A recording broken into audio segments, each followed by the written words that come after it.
So it is February. I know that because it was 9 degrees when I got in my car this morning. February 1st is the beginning of the longest month of the year for me.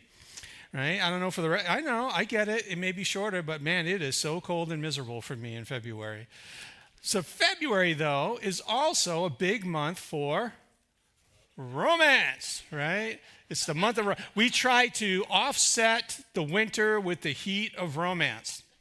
So we thought we would do a series on relationships. When we stopped and we thought about it, not everybody's in a state of romance at this moment, especially if you have many little kids at home, right? You remember romance, but you're not experiencing it at the moment, maybe. Because you think about it, think of all the relationships we have in our life. Maybe you have relationships with a fiance, a dating partner, a parent, a guardian, a child, a sibling, an uncle, an aunt, a cousin, or a grandparent. Those are a lot of relationships. Or maybe you have a relationship with a friend or a neighbor or a teacher or a student or a coach or a teammate or a boss or employee or a doctor or a patient. Those are a lot of relationships. So you might even have, maybe you have a relationship with in-laws or outlaws, and you know which ones are which.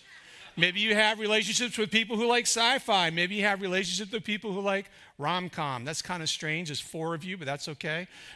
Pastor Dorian's in that group, right? He has admitted that from the platform. Maybe you have relationships with people who like coffee, or maybe you have relationships with people who like to tee up, as in golf, right?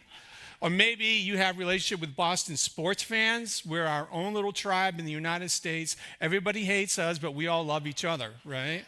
Let's face it, we have relationships with everybody to some degree.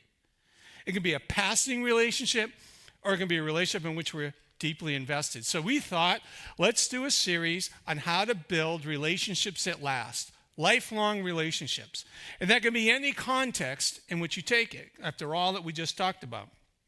And we thought about, okay, what would be the skills that we'd want to talk about? And if you Google, there's a list of some pretty common skills that people talk about in marriage counseling, premarital counseling, in sitcoms, and in the internet. So, typically you talk about communication, or you might want to develop skills around conflict resolution, financial management, money, right? Sex, chores. Did I just say sex? I did say sex, right? We have a lot of counseling that goes around chores and how we divide them up as a family. Who gets remote privileges? That's a big deal that we talk about in premarital counseling. We ask questions about who's going to control the thermostat. And if you're not married, you don't understand that. If you are married, you get it, right? Or maybe we want to build relational skills around finding lost keys. Where's my keys? Did you lose my keys? Who touched my keys? Oh, they're in my pocket, right? There's a lot of relational skill around that. Or the famous appearance questions. Does this make me look fat? Right? We put that into premarital counseling because it is the demise of many relationships, how you answer that question. But we wanted to really think about, okay, you can get answers to all those skills with a good search on the internet or a good therapist. Instead, we wanted to look at what I call the underground river skills. These are the skills that run underneath every relationship. And if you work on these skills, all these other issues could find resolution in your relationships, whatever they are. So we decided to look at 4 lifelong skills for building healthy relationships. To be empathetic, to be honest, to be selfless, and to be present. And so today, what we're going to talk about is we're going to talk about how to be empathetic. Right? So let's pray. God, I thank you that we have an opportunity this morning to talk about relationships. And Father, I would just pray that you would just fill me with your Spirit in such a way that what comes out of my mouth is good for people, is true from your word, that kind of raises up Jesus in a remarkable way. Lord, I just want to be used by you this morning. May you speak to the hearts of everyone, including me. So I love you, Father, and I trust you. Amen. So empathy is a hard word to define. Here's the definition of empathy from Merriam-Webster Dictionary. The action of understanding, being aware of, being sensitive to, and vicariously experiencing the feelings, thoughts, and experience of another. I told you, it's hard to define, right? Some people understand empathy by comparing it to sympathy. Because sympathy is a feeling of sincere concern for someone who's experiencing something difficult or painful. Empathy involves actively sharing in the emotional experience of the other person. To simplify, sympathy is, I feel bad for you. And then I go on with my day. Empathy is, oh, I feel what you're going through, and I take action on it. Let me give you some examples from the life of Jesus because it helps us flesh out a little bit about empathy versus sympathy and the importance of empathy in our relationships. This first story is going to come. Jesus is on his way. One of his close friends has died. And he's going to go, people think he's going to go pay honor and give his wishes at the grave. He's on his way there, present when the sister of his friend Lazarus shows up. Her name is Mary, and this is a little snippet of that scene. When Mary reached the place where Jesus was and saw him, she fell at his feet and said, Lord, if you had been here, my brother would not have died. What a heartbreaking statement. How many of us prayed something like, God, why did you not act? When Jesus saw her weeping, and the Jews who had come along with her also weeping, he was deeply moved in spirit and troubled. Where have you laid him, he asked. Come and see, Lord, they replied. And Jesus wept. One of the few, if not only time in the Bible where we have testament of Jesus crying. And the Jews said, see how much he loved them. Now, what's interesting, if you know this story, I would have said something like, Mary, don't worry, we're going to turn this funeral into a party. Right? Because at the end of the story, what's he going to do? He's going to raise Lazarus from the dead. It's an extraordinary story, and you can read it in the scriptures. It's one of the best chapters in all of the stories of Jesus to kind of live in for a while. But he doesn't. He cries. Why does he cry? Because Jesus is resonating with the grief and sorrow of the people around him. He has come to conquer death, and he is viscerally experienced, this is the troubled idea, he's viscerally experiencing their sorrow to a point where it moves him to tears. Empathy is an emotional connection that causes you to feel some of what the other person is feeling. We see this sometimes, right? You find out that your best friend's father just died, and you show up and you look at them and you start to cry. And it builds an immediate connection. I remember when I was 15 years old when my mother died. And I walked to my best friend's house. He was the same age. 15-year-old guys are very awkward, right? And especially when it comes to, I'd rather give them keys to a car than keys to emotions. And I walked in, and we had a fight that day, and I sat down next to him, and he's like, what do you want? And I told him, I said, doctor just said my mom's going to die by the end of the week. And I started to cry. And he put his arms around me and he wept with me. Empathy is when you so resonate with somebody's emotions that you feel them. Don't just feel bad for them. There's another scene from the life of Jesus.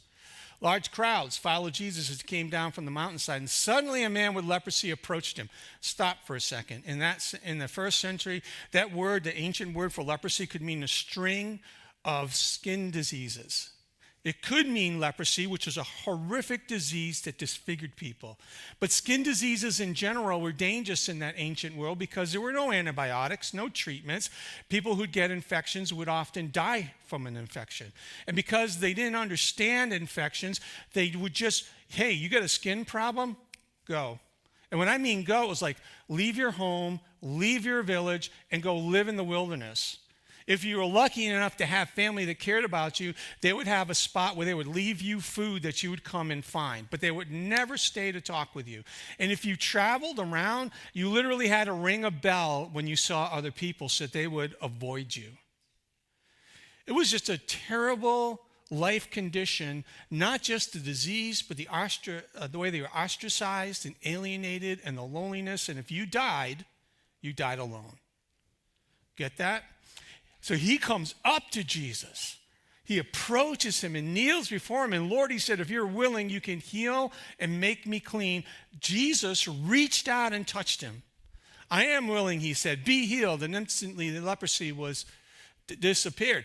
Jesus, as a religious leader, touching a person with a skin disease was against the law to begin with. But the question is why did he touch him? Because if you read the story of Jesus, you see incidents where Jesus isn't even in the physical proximity of some people when he heals them. There's a Roman soldier who comes and asks him to heal a child that's in his house and tells Jesus, don't even bother coming. I know you can heal him. So why did Jesus touch the person with leprosy? Because he cared about the person's heart, mind, soul, and body. He physically touched an individual who hadn't been touched in a long time, was alienated, ostracized, and alone, and living in fear. And Jesus chose to heal his heart and his soul and his mind as well as his body. This is what empathy moves us to do, is to care about the whole person. This is like, you understand, there's great volunteer opportunities in hospitals. They're called cuddlers. How's that for a volunteer name? A cuddler shows up in a hospital. They've been trained, and their sole volunteer job is to hold babies. Some of you are like, sign me up, right? I love holding babies because they make me feel warm, right? There's this powerful connection with an infant. What they've discovered is that infants that aren't held run into emotional problems and affection problems, connection, relationship issues, development issues. It's remarkable. Just by holding infants who are there because they've been abandoned or they're in long-term care, they're just in the hospital, it actually reduces the stress in the infant. It provides a relational connection that helps them with their emotional development, and the family finds some peace. Just by touching an infant. We are hardwired to feel empathy and emotional connection through the physical touch. One last story about Jesus. So you should know that Jesus just heard that his cousin, John, sometimes known as John the Baptist, has been executed. And it was a blow to Jesus emotionally.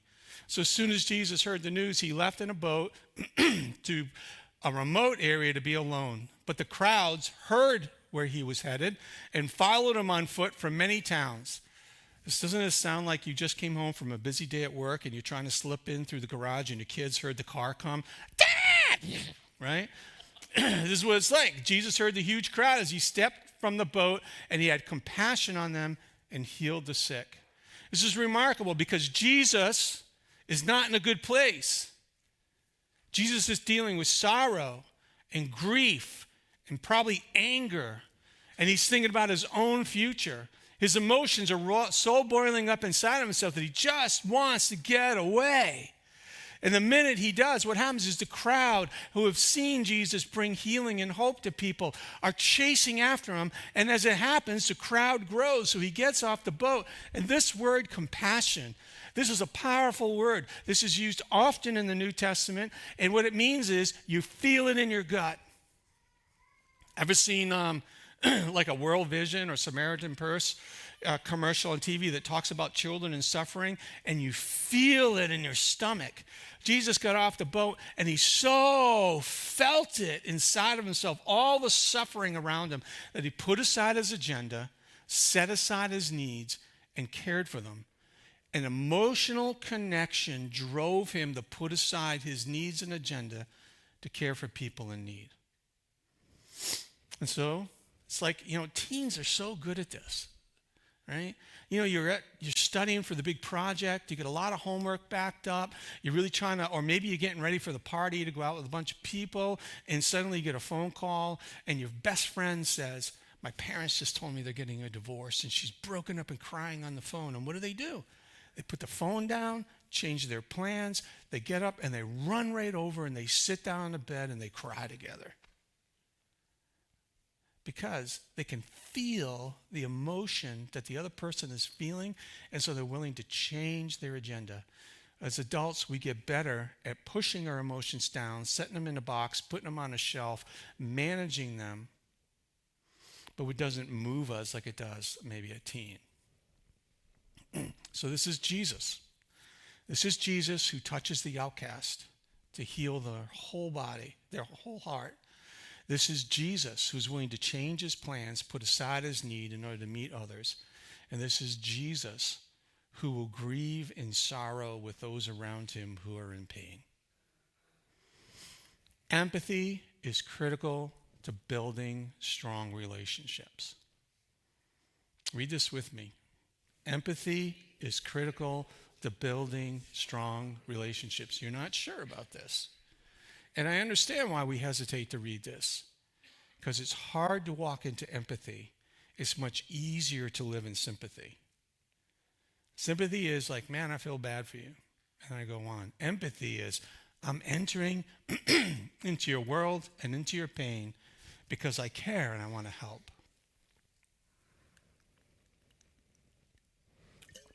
So how can we build empathy? How can we learn this skill?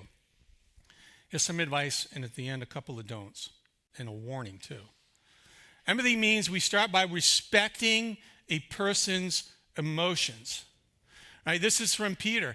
Now here we are. Peter, who followed Jesus, was mentored by Jesus, and there, finally, all of you, be like-minded, be sympathetic. Now, we just criticize sympathy because I'm looking at it from 2025 American perspective, but in the ancient perspective, sympathy was to feel with you, which is our idea of empathy. So he's literally coaching Christians, people who follow Christ, feel with others. And then he uses this word, love one another, be compassionate. Open up your lives to feel it in your stomach. To have that knot when you see a person's condition, to feel emotions rising, because they thought the bowels were the place of emotion. But we still, to this day, we in America, what do we say? Oh, it hit me right in the gut. That's what he's saying. Feel it with somebody till it hits you in the gut. That's what it means to follow Christ. It's not easy, though, because doing that means you need to enter into emotions you may not feel comfortable with or want to go back to. Your coworker just tells you, parent of young children, just said, my husband was diagnosed with cancer. And you look at this individual and you don't know what to do. You don't want to feel that pain. It's uncomfortable. Or maybe you've been through a similar situation. You don't want to go back into that.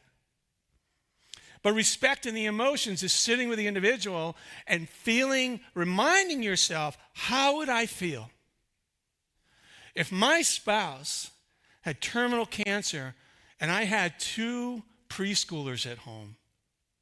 You begin to think about that, and you enter into uncomfortable emotions in order to build a bond of connection. Or think about our children. We as adults, you know what we've done? We have created mental barriers against painful experiences in our childhood and adolescence. It's part of our road as being adults. We forget what it's like to be children.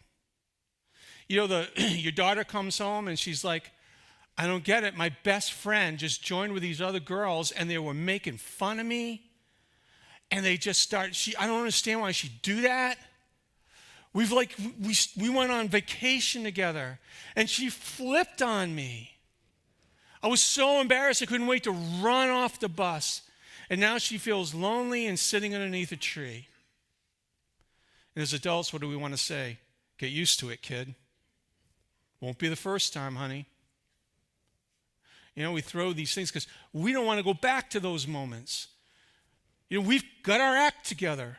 We don't want to remember when we were a child and we didn't have our act together. When our world was fragile and so black and white that we couldn't understand the emotional differentiation that started to develop as you hit towards middle school. Nobody wants to go back to middle school. And when we refuse to enter back into that place, we deny ourselves the ability to connect to someone emotionally and to express empathy. It means we go back to places that we've shut off, put aside, and don't want to enter. Empathy, though, builds a powerful connection of hope. Don't silver line the situation. Now, I want to clarify, I'm not talking about the train. I don't want you sitting at South Station and go, Pastor Mike said, don't take the silver line. Don't take the silver line. Got to do the orange line. Got to do the orange line. Not what I'm saying. Silver lining is when we try to make somebody feel better with a phrase or platitude that really diminishes or excuses their emotions. Think of this. When you look at somebody like, oh, don't feel like that. You're telling them your emotions are wrong. Or we look at somebody and we say, don't worry, it'll get better. It may not get better soon. And the different may be worse than what happened before the tragedy. Or we look at someone and we say, oh, it's not that bad.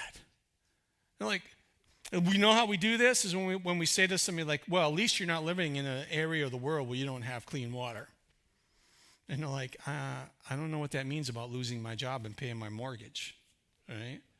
Or this one, we love to say, wait till you become an adult, right? This is all silver lining. What silver lining says to an individual is that your emotions are wrong.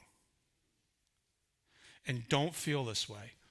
Look at the great Paul, one of our great apostles, in all of the theology that he developed. He told us, rejoice with those who rejoice, mourn with those who mourn.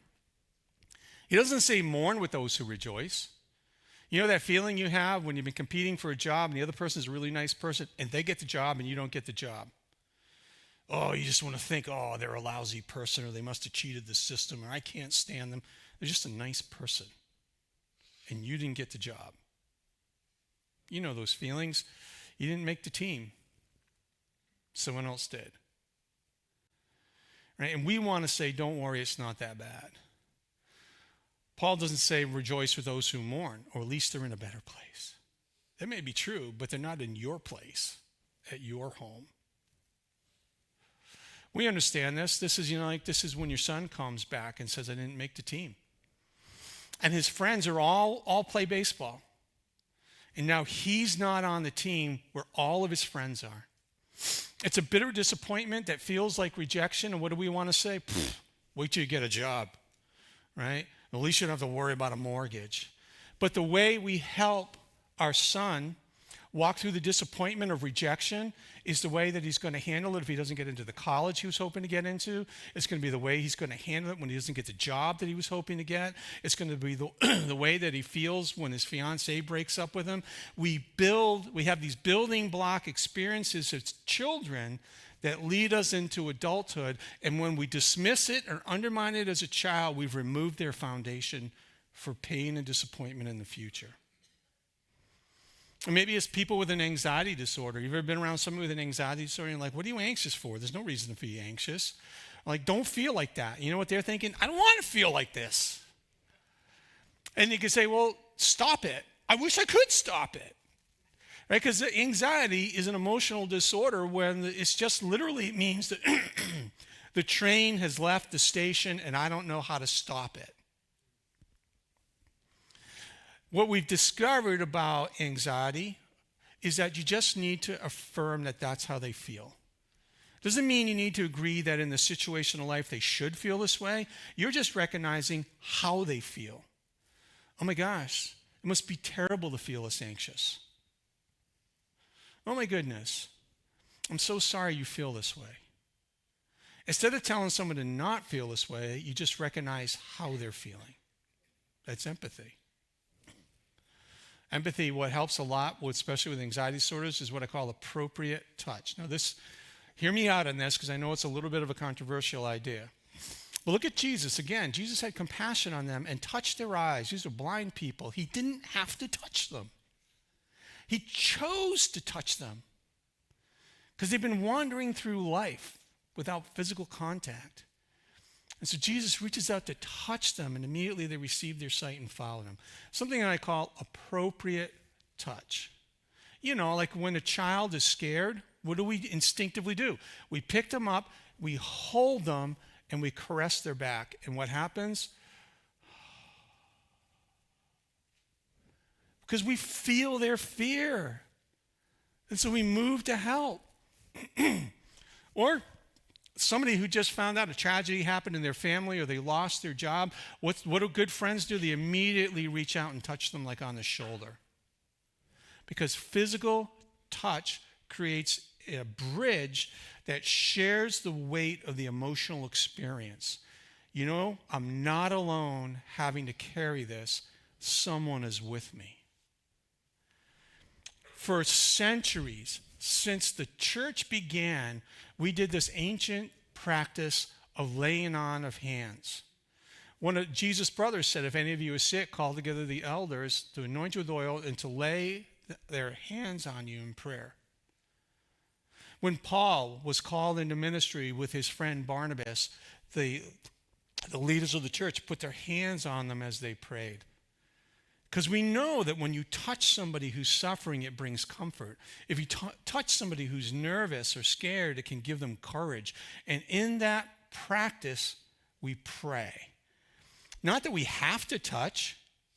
I can pray from you from here. God's the one who hears the prayer and responds.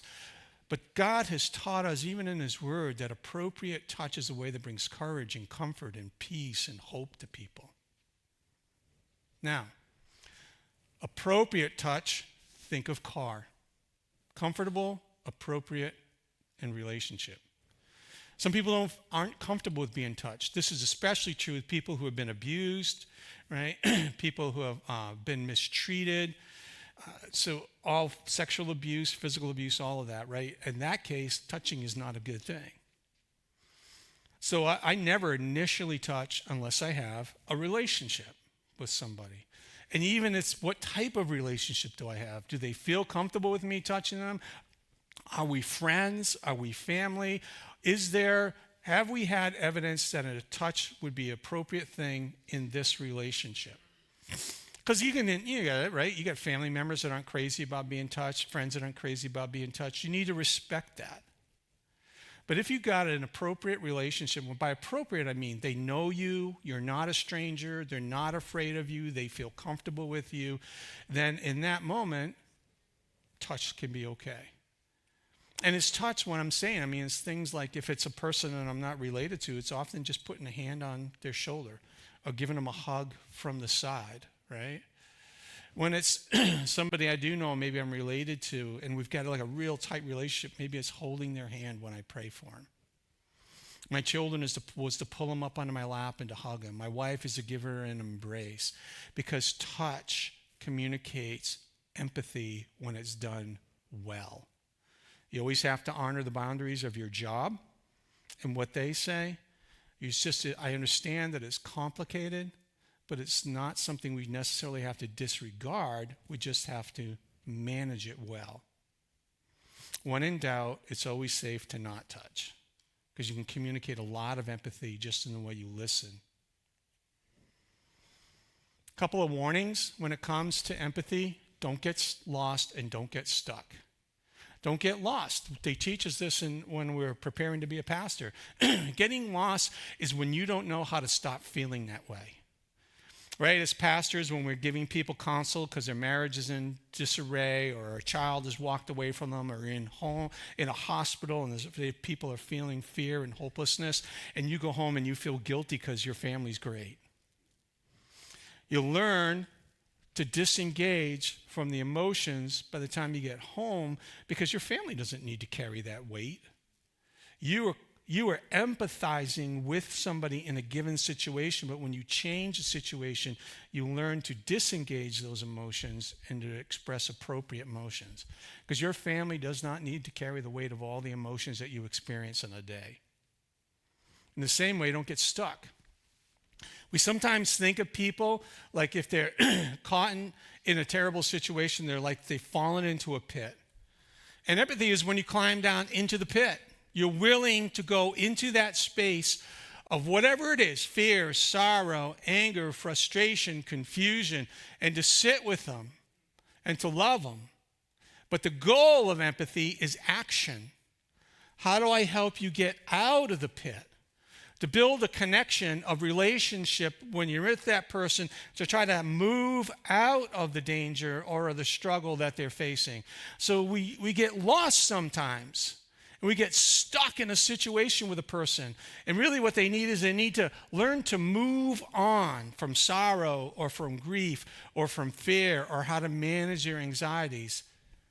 Parents will do this, right? We get so wrapped up. Our children had a bad experience on the bus, and next thing we turn green or red, depending on which Hulk you like, and you go running right into the school system, and you're going to just tear the school apart. You got stuck and lost in your child's emotions, as opposed to helping them equip on how to manage. I do want to give one warning, and I got 2 minutes to do it.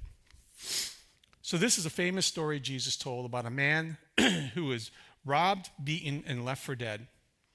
And religious figures walk by, a priest and a Bible scholar walk by, and for various reasons don't get engaged. And then Jesus says in the story, then a despised Samaritan came along. And when he saw the man, he felt compassion for him. This would be like a Palestinian running into an Israelite who's been hurt in battle. Or this would be like a homeless man coming across a stock trader who had been mugged in the financial district. Going over to him, the Samaritan soothed the wounds because he felt compassion. He felt it in his gut. With olive oil and wine and bandaged him. And then he put the man on his own donkey, took him to an inn where he took care of him. And the next day he handed the innkeeper 2 silver coins, saying to him, take care of this man. If his bill runs higher than this, I'll pay you the next time I'm here. Empathy may force you to confront your biases and your prejudice. It could be a racial bias or prejudice. It could be an economic one. Oh, they just don't know how to get a job. It could be just walking by homeless people because you can't stop and help every one of them, right? It could be the neighbor that you don't like, the family member who really gets underneath your skin. It could be somebody who has betrayed you or hurt you. Empathy is when you learn to look at the situation of another individual through their eyes. How would I feel if I were them right now? Yep, they gaslighted me, they took off from me, they didn't love me or treat me with respect. And now his kid is in the hospital struggling with a disease. Can I get past my anger and my hurt to think if I were him, worried about my child, what would I need? I would need a friend. Empathy will force you to go to difficult places. That's a warning. If you want to be like Jesus, if you want to follow the instruction of the first church, if you want to walk in the path of Christianity that's been out there for 2,000 years, you're going to confront barriers in your life with people you don't like, and you're going to have to ask the question, can I be empathetic even for them? Lord, I just pray that as we've rubbed wounds, challenged people, may your Spirit speak and give us the courage and the wisdom as well as the compassion to be empathetic.